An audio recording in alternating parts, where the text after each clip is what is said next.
여러분 한 주간 어떠셨습니까? 절반만 하셨어요. 다 큰 소리로 다 같이 한번 하시죠. 여러분 한 주간 어떠셨어요? 좋습니다. 네, 한 주간 잘 보내신 것 같아요. 목사의 염려는 늘 우리 교인분들이 잘 계신가 늘 그 생각이에요. 좀 힘든 분들이 계시면 제 마음도 연동이 돼가지고 같이 힘들고요. 참 이게 목회가 축복된 것이 분명하긴 한데 여러분들 그래서 잘 되고 행복하고 가볍게 지내시고 행복하게 기쁘게 지내시면 그게 또 목사에게 그대로 기쁨이 될 줄로 믿습니다. 그래서 여러분 형통하시기를 축복합니다. 기도하면서 승리하시고요. 문제들을 넘어서시고요. 그래서 하나님이 많은 복을 내리셔서 여러분의 삶이 좀 강건하게 되기를 주님의 이름으로 축복합니다. 여러분 명성교회 권 목사가 설교 잘하는 목사인가요? 어떻게 아세요? 그래 도대체 설교 잘한다는 게 뭘까요? 일단은 목소리는 좋은 것 같아요. 아닌가? 목소리는 좋은 것 같은데 모르겠습니다.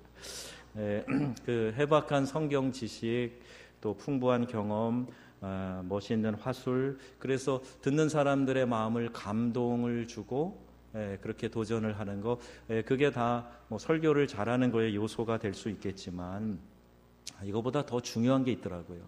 설교 잘한다 그럴 때에 뭐 이런 내용이 다 아니다라는 얘기는 아닙니다. 그러나 포함이 되지만 더 본질적이고 더 중요한 게 있어요.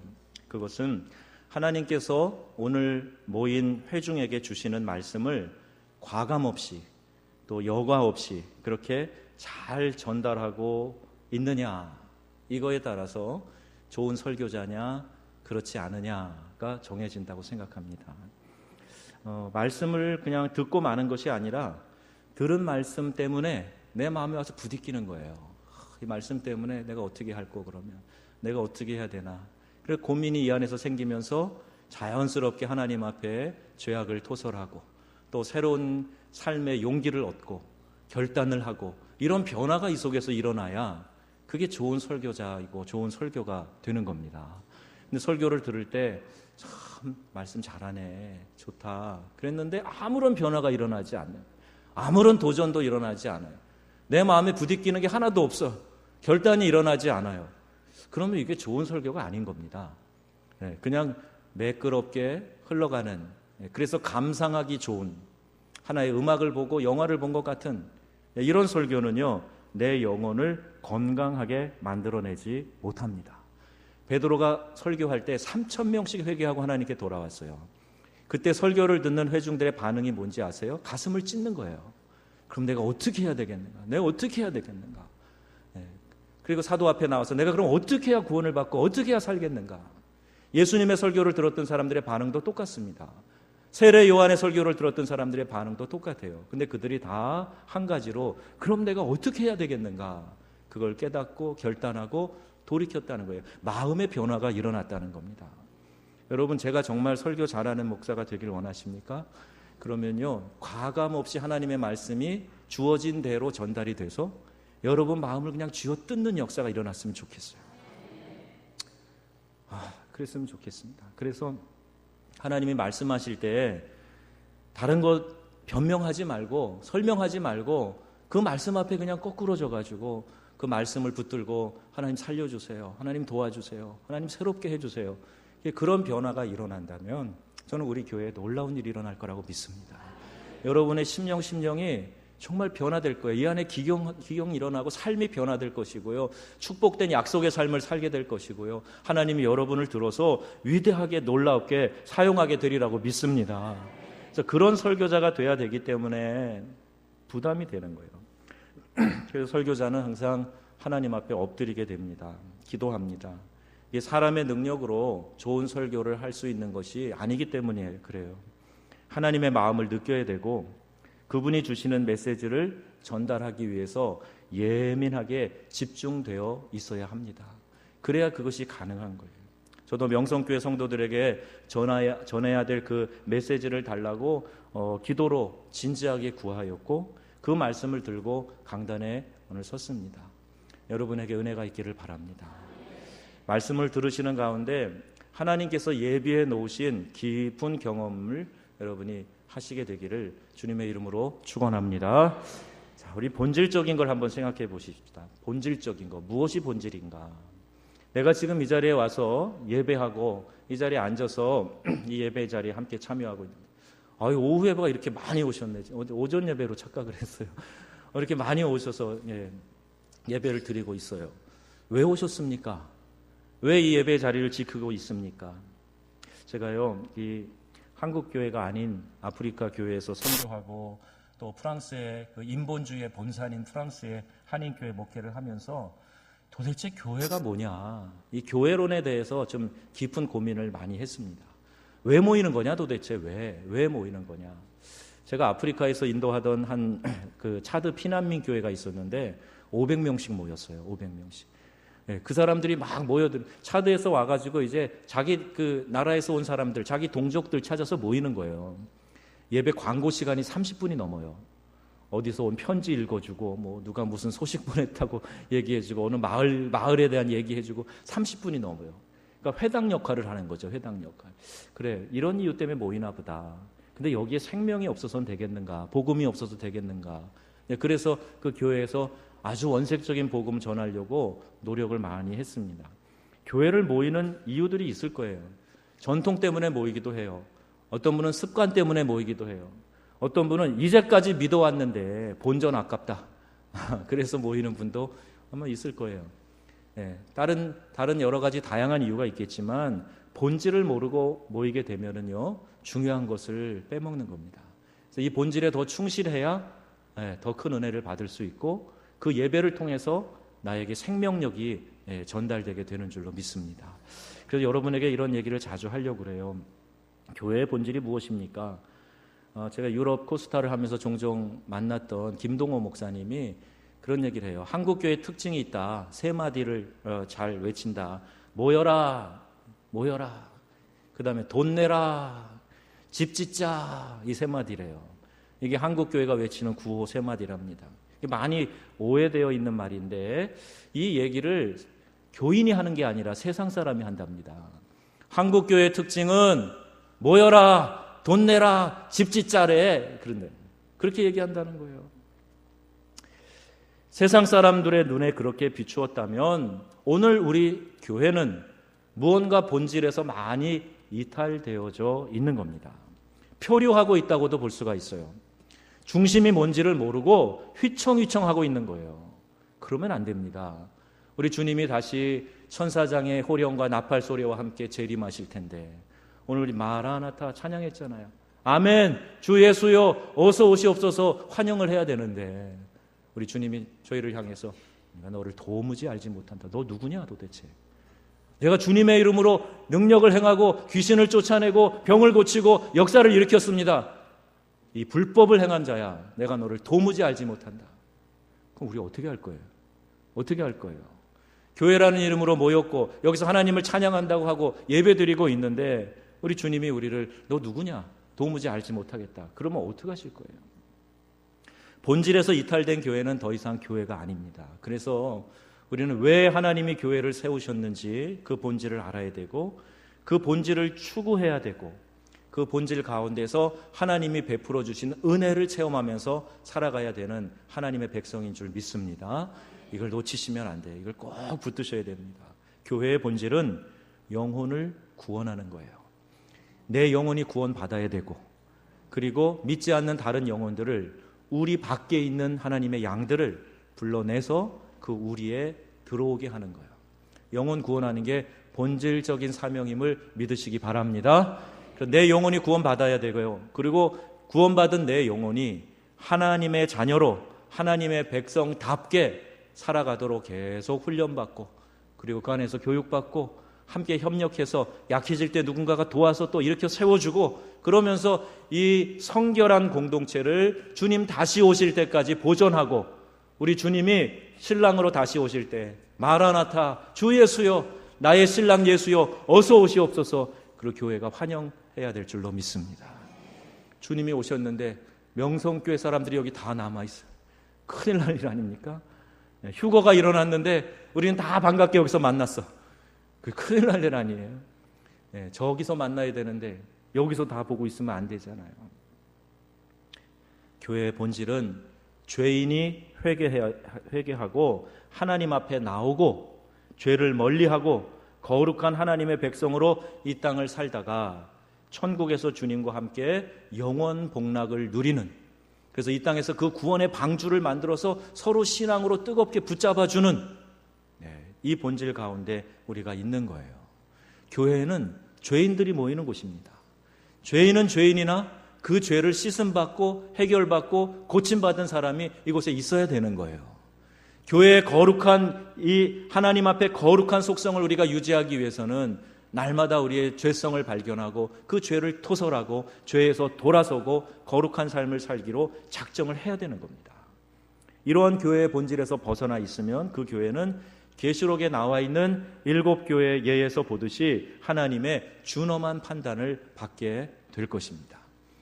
초두에 말씀드렸지만 목회가 영광스러운 일이긴 하나 동시에 많은 부담이 있는 거예요.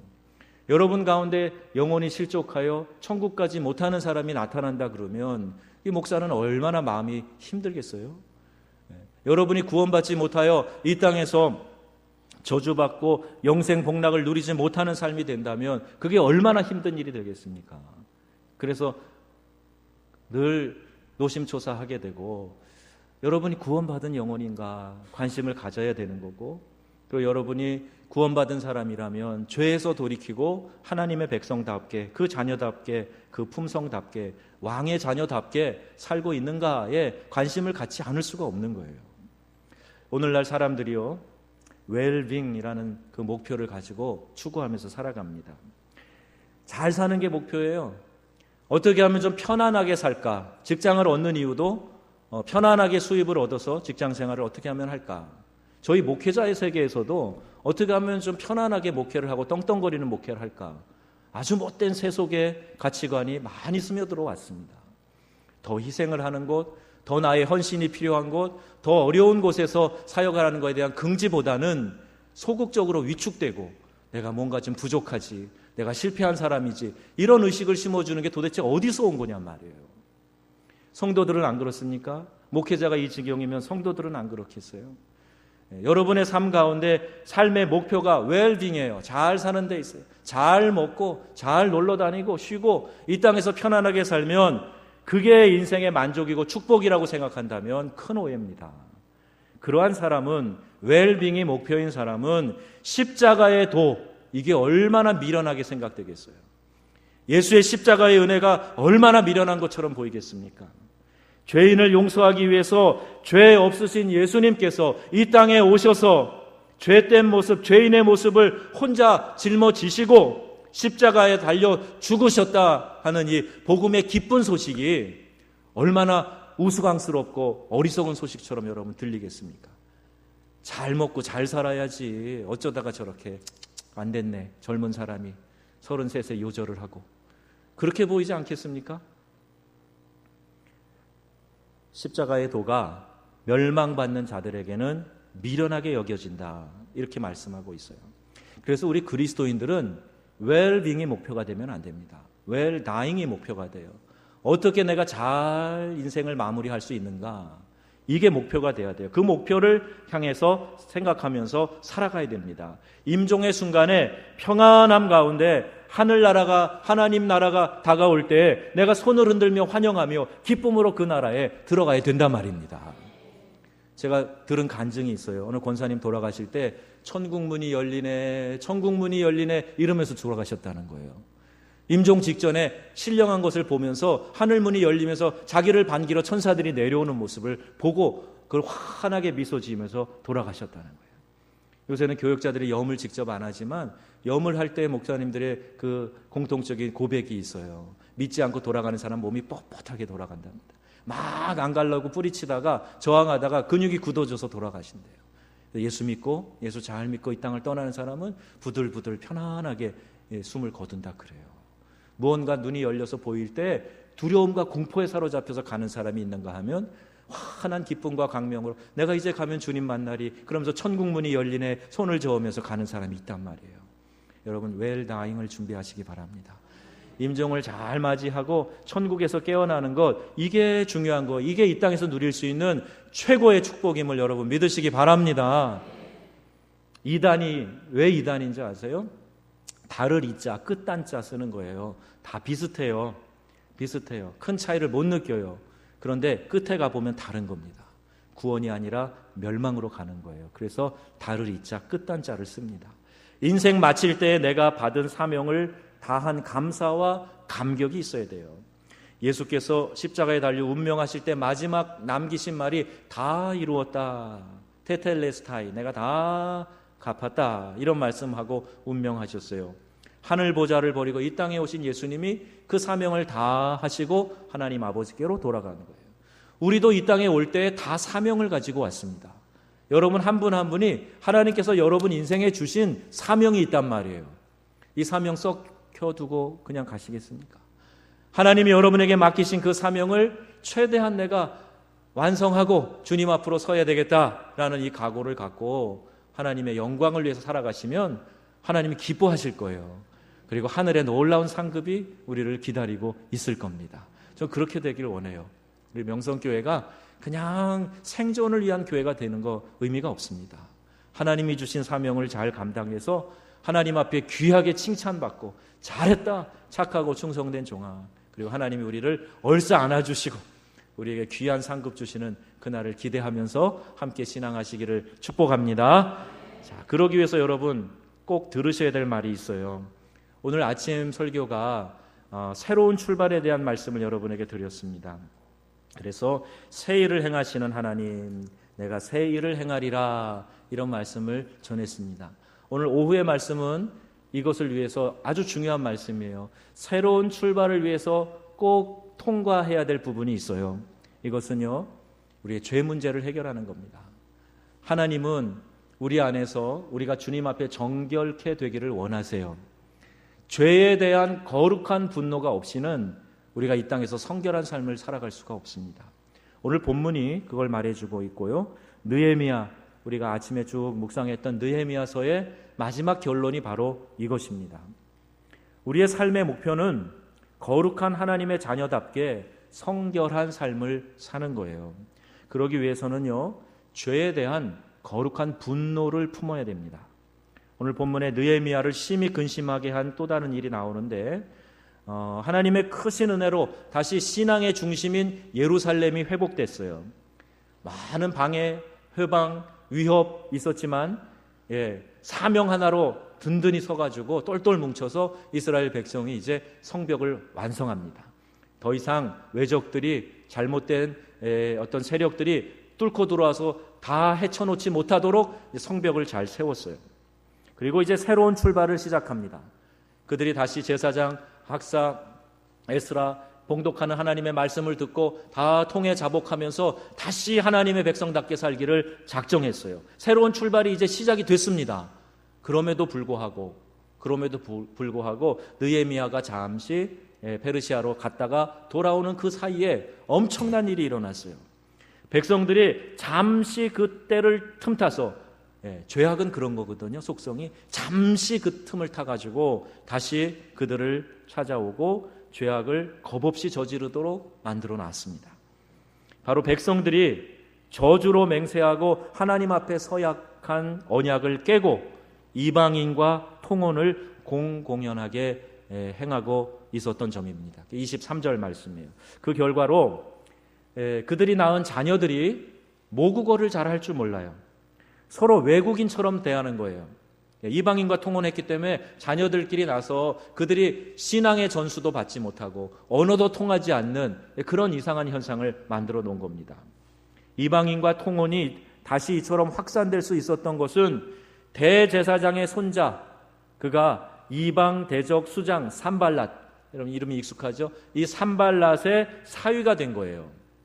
대제사장이면 하나님의 거룩한 제사를 책임 맡은 사람인데, 그 사람의 손자가 그 예루살렘 성을 짓는데 가장 큰 해방꾼이었던 산발랏의 사위로 들어갑니다. 이것은 지도층이 이런 이방 통혼을 앞장섰다 하는 것을 알 수가 있어요. 세도를 얻기 위해서, 재물을 얻기 위해서 하나님이 간직하라고 했던 신앙의 순결을 버리고 이방인 통혼을 하게 되는 겁니다. 이에 유다로 되돌아온 느헤미야는 이 일에 대해서 책망을 하고 저주하고 완고한 몇몇 사람을 끌어다가 때리고 머리털을 뽑으면서 다시는 이방인과 통혼하지 않겠다라는 맹세를 받아냅니다. 옛날 어른들이 공부 안 하고 연애질하고 돌아다니는 딸을 잡아다가 그냥 가위로 머리를 싹둑 잘라놓는 일이 있었어요. 당해보신 분? 손 드신 거예요? 깜짝 놀랐습니다. 머리를 만지시는. 머리를 싹둑 잘라놓고 나가지 마! 돌아다니지 마! 이 계집애가! 그러면서 머리를 팍 잘라놓는 거예요. 지금 느헤미야가 그랬습니다. 느헤미야가 데려다가 지금 막 완고한 사람을 데려다가 때리고 머리털을 뽑아버렸어요. 다시는 이런 일 하지 않겠다고 맹세하라. 그래서 맹세를 시키는 거예요. 오늘날 목사가 죄 지은 사람을 데려다가 머리를 싹둑 잘라놓는다 그러면 어떤 일이 일어날까요? 당장 큰일이 날 것 같은. 악을 보고 분노하는 느헤미야의 모습 여러분 한번 상상해 보세요. 성경을 읽으실 때 좀 실감나게 상상해 보세요. 느헤미야가 지금 막 통탄할 일 아닙니까? 어떻게 지금 이 예루살렘 성을 다시 회복했는데 다시 하나님이 싫어하는 이방 통혼을 통해서 이 신앙의 순수성을, 순결함을 다시 무너뜨리는 일을 하고 있는데 통탄한 일 아닙니까 지금? 근데 그 모습 속에서 예루살렘에 입성하여 예루살렘 성전을 정결케 하시는 예수님의 모습이 여기 보이더라고요. 예수님이 성전에 올라갔더니 사람들이 이건 제사에 필요한 동물입니다. 제사에는 요 화폐만 써야 됩니다. 그리고 주변 여러 곳에서 온 사람들에게 돈을 받고 줘요. 그러면서 환전의 이익을 취하는 거죠. 그들이 제사를 드리려고 동물을 멀리서 끌고 오다 보면 상하거든요. 그러니까 흠 있는 거는 제물로 못 바치니까 요 놈을 바쳐야 됩니다. 그리고 비싼 값에 파는 거예요. 거기서 거래를 하는 겁니다. 예수님이 들어가 보니까 아주 난장판인 거예요. 동물 울음소리가 나고 배설물의 냄새가 나고 너무 더러운 거예요. 그래서 채찍을 만드셔가지고 상을 엎어버리고 동물들을 쫓아내시면서 이 집은 내 집은 만민이 기도하는 집이라 일컬음을 받으리라 했거늘 너희가 어찌하여 강도의 소굴을 강도의 구려를 만들었느냐 진노하셨어요. 이 주님의 분노 이것은요 죄에 대한 거룩한 분노인 겁니다. 죄에 대한 이러한 거룩한 분노가 없으면 우리는 이 죄의 세력을 이길 수가 없어요. 교묘하게 파고 들어옵니다. 때로는 위협적으로 파고 들어옵니다. 때로는 아주 섬세하게 속삭여서 죄짓게 만들어요. 그래도 괜찮아. 시대가 바뀌었어. 이제 이런 건 죄도 아니야. 아무개도 한다. 괜찮아. 그러면서 우리를 죄짓게 만드는 거예요. 그때 우리는 이 느헤미야의 모습, 성전에 들어오셔서 채찍을 휘두르셨던 우리 주님의 모습을 기억해야 됩니다. 죄에 대한 거룩한 분노가 우리 가운데 있어지기를 주의 이름으로 부탁드립니다. 이 믿음의 공동체가 저지른 죄를 회개해야 돼요. 아무리 거룩한 백성들이 모여도요, 사람이 모여있는 곳이니까 실수할 수 있어요. 잘못할 수 있습니다. 잘못 말할 수 있어요. 그래서 죄 지을 수 있습니다. 죄 지을 수 있다는 것 자체가 우리 안에 연약함을 드러내는 거예요. 그런데 그걸로 그럴 수 있지 하고 넘어가시면 안 됩니다. 반드시 이것은 하나님 앞에 회개해야 됩니다. 미움이 있고 분열이 있고 다툼이 있고 시기가 있고 이건 갈라디아서에 있는 육체의 일은 현저하니 하고 나오는 얘기들이에요. 우상숭배를 포함해서 이 모든 일들은 육체의 일이다. 죄 짓는 것이다. 그렇게 말씀하고 있습니다. 공동체가 하나님 앞에 잘못한 거예요. 다른 사람에게 상처를 준 거. 저 사람이 먼저 나한테 잘못했다 안 하는데 내가 어떻게 잘못했다 그래? 잘못했다는 말을 하던 안 하던 관계없이 내가 용서하는 거예요. 그리고 성경에 나와 있는 용서의 원리는 잘못한 사람이 먼저 하는 게 아니라 용서해 줄 사람, 피해를 본 사람, 그 사람이 먼저 용서해 주는 거예요. 그렇게 해서 마음을 다 풀어내는 겁니다. 그래야 성령께서 자유롭게 운행하실 수가 있어요. 내 안에 맺혀 있는 게 있으면 안 돼요. 내 안에 뭔가 꽉 묶고 있는 게 있으면 안 됩니다. 성령이 오시면 이 묶인 것이 풀어지는 것부터 시작되는 거예요. 그래서 당연히 내가 나에게 잘못한 사람을 미워할 권리가 있지가 아니라 그럼에도 불구하고 그의 연약함을 이해하고 받아들이고 몰라서 저러지 그리고 용서하는 거예요. 자, 여러분 이 말씀을 생각하시면서 내 자신에 대해서는 거룩한, 죄에 대한 거룩한 분노를 가지시기 바랍니다. 그래서 죄악의 뿌리를 뽑아내셔야 돼요. 그리고 다른 사람이 잘못하고 실수한 것은 우리가 늘 암송하는 주님 가르치신 기도회처럼 누가 나에게 잘못한 것 내가 용서하겠습니다. 나의 죄를 예수님께서 용서하셨듯이. 우리 그렇게 고백하지 않습니까? 용서해 주란 말이에요. 용서해 주라고요. 나도 용서받은, 큰 죄를 용서받은 죄인인데 나한테 잘못한 거, 섭섭하게 한 거, 내 속을 상하게 한 거 용서해 주란 말이에요. 그래야 묶여있는 게 풀리고 하나님의 성령이 자유롭게 우리 안에서 운행하게 될 줄로 믿으시기 바랍니다. 그게 우리에게 꼭 필요한 거예요. 여러분 오늘 이 말씀을 꼭 들으셔야 되고요. 이 말씀 전하라고 하셔서 전하는 거예요. 우리 안에 이런 풀어지는 역사가 있기를 주의 이름으로 축복합니다. 자, 이제 보면요, 느헤미야는 이방인과 통혼하는 일이 얼마나 치명적인 결과를 초래하는지 보여주기 위해서 솔로몬의 예를 듭니다. 하나님의 사랑을 입은 자라는 별명을 가진 솔로몬은 모든 것을 알 수 있는 지혜와 아주 큰 권력을 가졌어요. 왕입니다. 하지만 그가 이방 여인을 취하게 되었을 때 어리석은 우상 숭배에 빠져들게 됩니다. 결국 이 이스라엘의 왕국이 북왕국과 남왕국으로 나누어지는 그 원인을 제공하게 된 게 바로 솔로몬이에요. 근데 하물며 우매하고 힘없는 유다 사람들이 이와 같은 통혼의 결과를 받아들일 수 있겠나 염려가 되는 거죠. 큰 악을 용납할 수 없다, 27절에 말하고 있어요. 이것이 오늘날 다민족 결혼하고 이런 문제가 아닙니다. 하나님은 유다 백성을 모델 민족으로 택하셔서 그들의 혈통의 순수성뿐만이 아니라 신앙의 순수성을 그들을 통해서 유지하게 하신 거예요. 그런데 하나님을 믿지 않는 다른 이방 족속들과 결혼을 하면 그 신앙의 순수성이 깨지는 겁니다. 야훼 하나님만을 섬겨야 되는 그들의 그 유일 신앙이 손상을 받게 되고 이방을 섬기고 우상을 섬기고 하는 그런 일에 빠지게 되는 거예요. 그래서 이 큰 죄악을 용납할 수 없다라고 말하고 있는 겁니다. 우리 중에 누구도 죄를 감당할 만한 강한 사람은 없어요.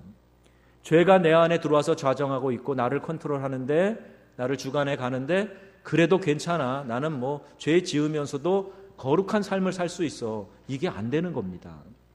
여러분, 죄의 영향력이 얼마나 큰 줄 아세요? 내 안에 들어오면요, 암세포가 퍼져나가는 것보다 더 강력하게 죄가 내 영혼을 얽어매는 거예요. 꼼짝달싹 못하게 만듭니다. 그래서 하나님께 자유롭게 예배하는 거 못하게 만들어요. 불편하게 만듭니다. 다른 사람들의 관계를 다 끊어놓습니다. 파괴시키는 거예요. 이게 죄가 하는 일입니다. 하나님으로부터 공급받아서 내 영혼이 자유롭게 숨쉬며 살아야 되는데 숨통을 탁 틀어 막아 놓는 게 죄가 하는 일이에요. 이 죄가 가벼운 게 아닙니다. 그래서 이 큰 죄를 내가 어찌 용납할 수 있겠습니까? 라고 주님 앞에 간구하는 거죠. 요셉이 그랬던 것처럼 내가 하나님 앞에서 어찌 이 큰 죄악을 행하리까 하고 겉옷을 벗어 던지고 도망 나가는 거 아닙니까? 하나님 앞에서 하나님이 보고 계시는데, 하나님이 아시는데 내가 어떻게 이 죄를 지을 수 있겠습니까? 이 고백을 하는 거예요. 여러분, 죄가 들어오면 이길 장사 없다 생각하셔서 죄악은 아예 뿌리부터 근절해야 되겠다. 하나님, 저에게 성결의 은혜를 주시옵소서. 죄를 아예 쳐다보지도 않는 은혜를 허락해 주시옵소서. 그리고 여러분, 결단하셔야 돼요. 우리 젊은이들도 얼마나 유혹이 많습니까? 하나님, 제 눈을 거룩하게 지켜주시옵소서. 저에게 파수꾼을 세워주시옵소서. 성결한 삶을 살게 해주시옵소서. 우리가 몸부림치지 않으면 이 죄에 이길 수 있는 장사가 아무도 없단 말입니다. 여러분, 목사를 위해서도 기도하셔야 되고 교회 장로님들, 권사님들, 직분자들을 위해서도 기도하셔야 돼요. 누구도 죄의 장사가 없기 때문에 그래요. 하나님, 주의 영이 우리를 온전히 주관하셔서 우리 모두가 다 하나님 앞에서 살아가는 거룩한 백성이 되게 하여 주시옵소서. 이 기도를 늘 드리셔야 됩니다. 그리고 요셉이 했던 것처럼 내가 하나님 앞에 순결하게 살겠습니다, 거룩하게 살겠습니다, 이런 결단을 해야 된다는 말입니다. 느헤미야 제사장 직분을 더럽히고 언약을 깨뜨린 요다야의 아들 하나를 파면합니다. 그리고 그를 유다 땅에서 추방해 버렸습니다. 그리고 제사장과 레위의 반열을 재정비해서 정한 기한에 정한 예배를 하나님 앞에 신실하게 드릴 수 있도록 조치를 합니다. 이게 중요한 거예요. 예배가 무너지면요, 죄가 슬그머니 들어옵니다. 내가 하나님 앞에서 살아가는 경건이 예배를 통해서 세워지는 건데, 이 경건이 무너지면 죄가 슬그머니 내 안에 들어오게 되는 거예요. 우리가 매일 영성일기를 써가면서 하나님과 함께하는 것을 좀 기록해봐라 하는, 그가 강조하시는 목사님이 계세요. 그분도 저희가 코스타에서 강사로 만났는데, 그분이 늘 주장하는 얘기가 그런 거예요. 지금 내가 하나님과 동행하면서 있는 그 생각을 가지고 그걸 일기로 기록하다 보면 죄질 틈이 없다는 거예요. 하나님이 내 옆에 계시는데, 불꽃 같은 눈으로 살피시는데 어떻게 감히 죄를 짓겠어요? 하나님 앞에서 코람데오, 이 마음을 가지고 살아가는 거예요. 그러면요, 우리의 삶 가운데 정말 놀라운 아주 강한 죄에 대한 면역력이 생기게 되는 겁니다. 조그만 일에도 넘어지고 엎어지고 죄가 나를 잠식해버리고 그러면 안 돼요. 그러면 안 돼요. 여러분, 능력이 여러분에게 주어지기를 바랍니다. 죄를 이기는 강력한 면역력이 여러분 가운데 생성되기를 주님의 이름으로 축복합니다. 타락한 인간에게 있어서 영적인 개혁은요, 끊임없이 진행되어야 돼요. 그래야 영적인 좋은 습관이 만들어집니다. 여러분, 나는 죄를 감당할 수 없다는 것을 고백하고 인정하고 단호한 결단을 하시기를 주님의 이름으로 축원합니다. 혹시 제 매가 좀 필요하신 분은 찾아오세요. 머리털은 건드리지 않겠습니다. 찾아오세요. 기도하겠습니다. 같이 기도하고 여러분이 다 같이 거룩한 백성으로 살아갈 수 있는 그 모습이 되었으면 좋겠어요. 오늘 성경 말씀합니다. 죄에 대한 거룩한 분노를 가져라, 이렇게 말씀하세요. 그런데 이 잣대를 다른 사람에게 대고 다른 사람에게 적용하려고 하지 마세요. 오늘 집에 가셔서 오늘 당신이 와서 이 말씀을 들어야 되는데, 그리고 가서 얘기하시면 안 돼요. 나에게 적용하시고 나에게 강하게 적용하세요. 이 잣대를 내게 적용하세요. 그래서 내가 하나님 앞에 지금 거룩한 삶을 살고 있는가, 그걸 점검하시란 말입니다. 그리고 내 자신에게 이것을 갖다 대고 또 죄의 결과를 내가 감당할 수 없다는 것을 깨닫고 죄를 경계하는 단호한 결단을 가지시기를 주님의 이름으로 축원합니다. 그리고 우리 하나님, 우리 주님은요, 이미 우리의 이런 죄악들을 아시고 우리 주님이 대신 피 흘려 죽으신 거예요. 이 대속의 죽음을 깊이 깨닫는 사람은요, 죄의 자리로 갈 수 없습니다. 어떻게 주님을 다시 욕보이는 일을 하겠습니까, 여러분? 하나님의 그 사랑을 생각하시면서 예수님이 왜 날 위해 십자가에 죽으셨는가 다시 한번 깊이 묵상하시고 죄에 대해서 단호한 저와 여러분 되시기를 우리 주 예수님의 이름으로 축원합니다. 아멘.